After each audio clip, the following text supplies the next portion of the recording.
What is your expertise? Okay, I have 57 years.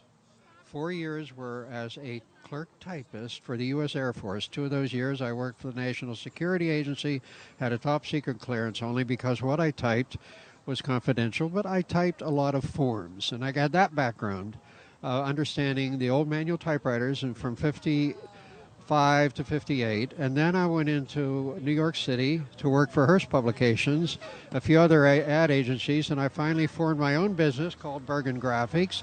I finally wound up selling typography and graphics for people like Montgomery Ward, Hearst Publishing. I did all those blue books that they put in the garages for some time, repair manuals, difficult things to do. I'm very experienced, very knowledgeable photo typographer. And you work for the NSA, Well, National Security Agency. When I was in the Air Force, I was assigned there. I guess you wouldn't call it working for. Oh, you were assigned to it. I was an airman, You're an airman working for the NSA. National Security Agency in Fort Meade, Maryland. And this Judge English wouldn't even let you take the stand and give your qualifications.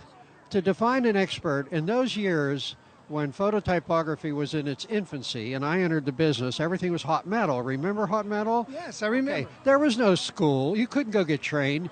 I bought equipment, learned it, and did it, and became the kind of guy that somebody like Montgomery Ward, Toys R Us, Rolling Stone magazine came to me and asked me to do their work because I was considered the expert in Manhattan. Business declared me an expert. I don't need a judge to tell me I'm an expert. When I saw that birth certificate, I said, this is a forgery, fraudulent. I know typesetting, I know computer graphics since the inception of Macintosh. The beginning of computer graphics, 1986, I was there. Bought a little Mac Plus, then I bought the bigger Mac. I'm working with Mac ever since.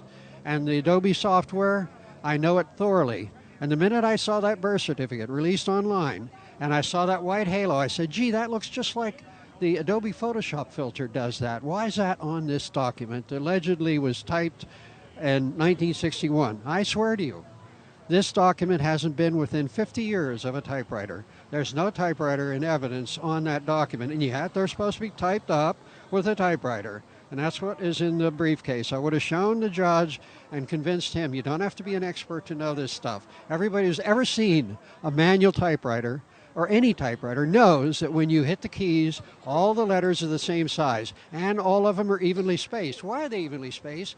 Probably people have noticed. When you hit one key, then the carriage moves 6 points to the left for the next letter. Because the carriage consistently moves, that would prove that if you type a lowercase a and a lowercase n, and you happen to have 5 examples of that on the same document, like Obama's birth certificate, all the distances are supposed to be exactly equal. That would show you that they are not exactly equal. In fact, they're all different. That's proof of forgery. That means what? That the forger didn't have a typewriter in 2011 when she made this document up. She went and got assembly of typed letters and assembled them together, and that's why she got letters that didn't match, because she wasn't careful. Do you know when you type on a typewriter, in the old days it was a common appearance, those long arms, they get bent a little bit because two keys hit at the same time, and then when you pull them apart, you bent one. That's right. It's bent, it stays bent. On Obama's birth certificate, we have examples of cap H's that are perfectly straight, so it's easy to see, and we have a bent cap H on the same document. This means that the bent letter typed bent sometimes, and other times it typed straight. Impossible. Proof of forgery. Proof that the letters came from other documents. Some of them were bent, the same letter. Some of them were straight. It's right there for the naked eye. And that judge could have seen it across the courtroom. And he might have struck him that there's something she's saying that tends to be truthful, but I can't address that. For some reason, the courts, 277 courts in a row, have all declared that they're not going to hear evidence. Give me an hour in there, and it's goodbye time for the guy in the White House. Is that probably why this was rigged and they wouldn't let you get on? They can't let me speak. They can't. Because then they have to go and arrest him, don't they? If a judge says, yeah, I agree, it's a forgery, what do you do with the president? If he committed forgery, that's a felony. And if it gets him into the presidency office, it raises the level of being treason.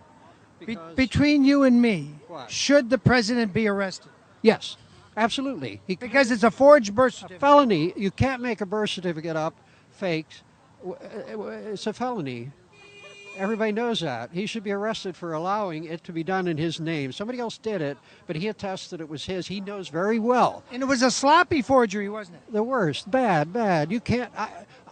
We have 24 points. Are they laughing at us by presenting such a sloppy forgery? Secretly, they're laughing at us and saying, yes, we messed up big time, but since we control the press, they won't. I can't take this to the New York Times. Why can't I take it to the New York Times? It's the truth. You people know typewriters. You'll know I'm right, and you'll have to say